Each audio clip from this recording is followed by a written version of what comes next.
ഇടുക്കിയിൽ സർക്കാർ സ്കൂളിൽ നിന്നും സ്വകാര്യ സ്കൂളിലേക്ക് വിദ്യാർത്ഥികളെ മാറ്റിയ സംഭവത്തിൽ കുറ്റക്കാർക്കെതിരെ നടപടിയെടുക്കാത്തതിൽ പ്രതിഷേധം കനക്കുകയാണ്. കുറ്റക്കാരായ ഉദ്യോഗസ്ഥരെ സംരക്ഷിക്കുന്ന നിലപാടാണ് വിദ്യാഭ്യാസ വകുപ്പിന്റേതെന്ന് സ്കൂൾ PTA ആരോപിക്കുന്നു.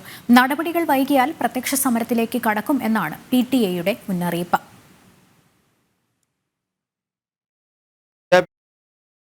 രണ്ട് ഉദ്യോഗസ്ഥരാണ് ശാന്തിഗ്രാമിലെ സർക്കാർ സ്കൂളിൽ നിന്നും ഇരട്ടയാർ സ്വകാര്യ സ്കൂളിലേക്ക് വിദ്യാർത്ഥികളെ അധ്യാപകരുടെയോ മാതാപിതാക്കളുടെയോ അറിവില്ലാതെ മാറ്റിയതിന് പിന്നിലെന്നാണ് DEO അന്വേഷണത്തിൽ കണ്ടെത്തിയത്.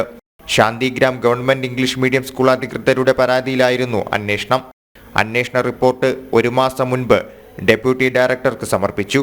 ഓഫീസിലെ ജൂനിയർ സൂപ്രണ്ടും ജൂനിയർ ക്ലർക്കും DEOയും അവധിയിലായിരുന്ന ദിവസം അദ്ദേഹത്തിന്റെ ലോഗിൻ ഉപയോഗിച്ച് അനധികൃതമായാണ് കുട്ടികളെ മാറ്റിയതെന്ന് കണ്ടെത്തി. ഗുരുതരമായ കുറ്റകൃത്യം നടത്തിയ ഉദ്യോഗസ്ഥർക്കെതിരെ റിപ്പോർട്ട് സമർപ്പിച്ച് 1 മാസം പിന്നിടുമ്പോഴും യാതൊരു നടപടിയും ഉണ്ടാകാത്ത സാഹചര്യത്തിലാണ് പ്രത്യക്ഷ പ്രതിഷേധവുമായി സ്കൂൾ PTA രംഗത്തെത്തിയത്.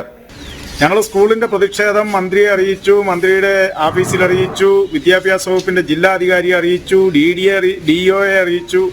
ഞങ്ങൾ പരാതി കൊടുത്തതനുസരിച്ച് ഞങ്ങൾക്ക് കിട്ടിയ മറുപടി അന്വേഷണം നടത്തും, അന്വേഷണ റിപ്പോർട്ടിന്റെ അടിസ്ഥാനത്തിൽ ഉചിതമായ നടപടി സ്വീകരിക്കും എന്ന് ഞങ്ങൾക്ക് മന്ത്രിയുടെ ഓഫീസിൽ നിന്നും വകുപ്പിൽ നിന്നും എല്ലാം ഉറപ്പ് ലഭിച്ചിരുന്നു. 15-ാം തീയതി ഇനി സമരം നടക്കുന്ന സമയം വരെ നമുക്ക് യാതൊരു അറിയിപ്പും ലഭിച്ചിട്ടില്ല.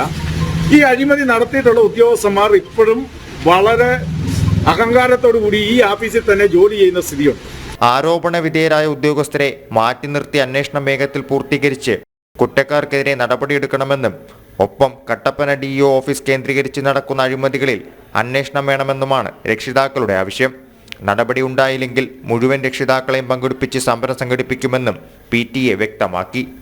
ജനം, ഇടുക്കി.